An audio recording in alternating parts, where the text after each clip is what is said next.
ગુજરાતમાં આપણે અવારનવાર એવું જોયું છે કે પોલીસની દાદાગીરી સામે આવે છે। આજે ફરી એક વખત પોલીસની એ જ દાદાગીરી સામે આવી છે કે જ્યાં એક વ્યક્તિને મારવામાં આવ્યો છે અને આ ઘટના બની છે સુરેન્દ્રનગરમાં। કારણ કે એક વ્યક્તિ છે પોતાના પિતાને હોસ્પિટલ લઈને જાય છે અને રજૂઆત કરે છે કે ડોક્ટર ક્યાં છે, ડોક્ટર નથી, અને સામે ચાલીને પછી પોલીસ છે તે અહીંયા મારામારી કરે છે। નમસ્કાર, આપ જોઈ રહ્યા છો નિર્ભય ન્યૂઝ અને હું છું આપની સાથે રિદ્ધિ।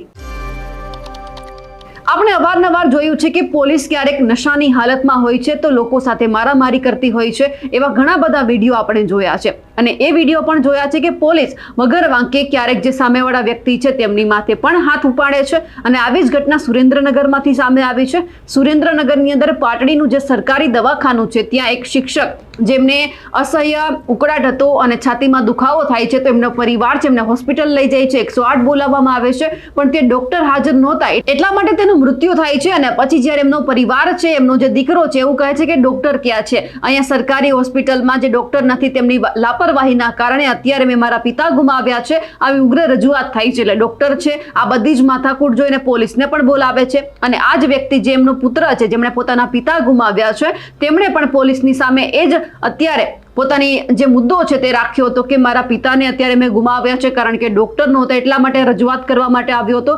પરંતુ પોલીસ થોડી વાર સાંભળે છે અને પછી સીધી જ લાફાવાળી ચાલુ કરી દે છે। તેમને અચાનક જે બે પોલીસ કર્મચારી છે તે મારવા લાગે છે। જે આ પાટડી સરકારી હોસ્પિટલમાં દર્દીના મૃત્યુ બાદની જે રજૂઆત કરતો જે આ વ્યક્તિ છે તેમની જ સામે એટલે કે જે આ પોલીસ છે તે મૃતકના સગાને જ મારવા લાગે છે। એક દર્દીને જે હોસ્પિટલમાં લઈ જવામાં આવ્યા હતા ત્યાં ડોક્ટર હાજર ન હતા તેવા આક્ષેપ કરવામાં આવ્યા અને પછી પોલીસ સાથે જબરદસ્ત ઘર્ષણ થયું। જે પાટડીના પીઆઈ છે, એએસઆઈ છે, એસઆઈ તમામ પોલીસ કર્મચારીઓ છે ત્યાં મૃતકના જે સગા છે એટલે કે એનો જે દીકરો છે તેમની ઉપર તૂટી પડે છે, ફડાકા મારે છે, લાતોથી મારવામાં આવે છે। જે વિડીયો વાયરલ થયો છે આ વિડીયો તમે પણ જોઈ શકો છો કારણ કે જે રીતે આ ઘટના સામે આવી અને પછી ક્યાંક એવું લાગે છે કે જ્યારે ઘણા બધા પત્રકાર એવા છે કે આ ઘટના પછી જ્યારે પોલીસને પૂછપરછ કરવા માટે ફોન કરે છે તો કોઈ ફોન ઉપાડતું નથી અને સામે એ પણ આવ્યું છે કે જ્યારે આ ઘટના બની તો પોલીસથી ક્યાંક એવી પણ માહિતી મળી છે એમણે જે દીકરો છે એમને ક્યાંક એવું કહી દીધું છે કે નશાની હાલતમાં હતો એટલે મારવામાં આવ્યો છે પણ અહીંયા ક્યાંય એ વ્યાજબી નથી કે નશાની હાલતમાં હોય કે ના હોય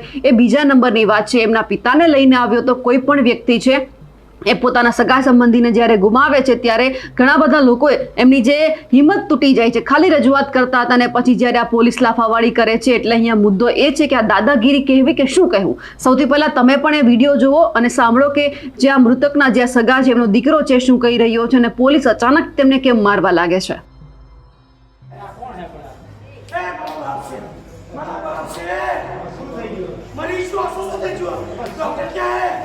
डॉक्टर क्या सकते हैं? डॉक्टर है? डॉक्टर ने आया है निकालेंगे, निकाल।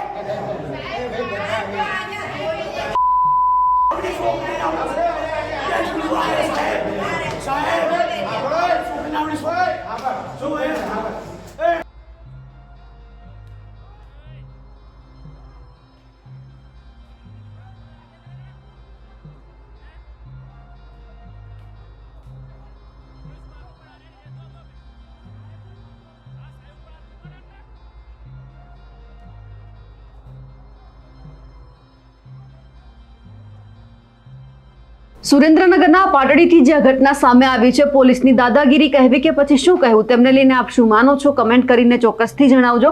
સાથે જ અમારી નિર્ભય ન્યૂઝ ચેનલને લાઇક, શેર અને સબસ્ક્રાઇબ કરવાનું ભૂલશો નહીં। નમસ્કાર।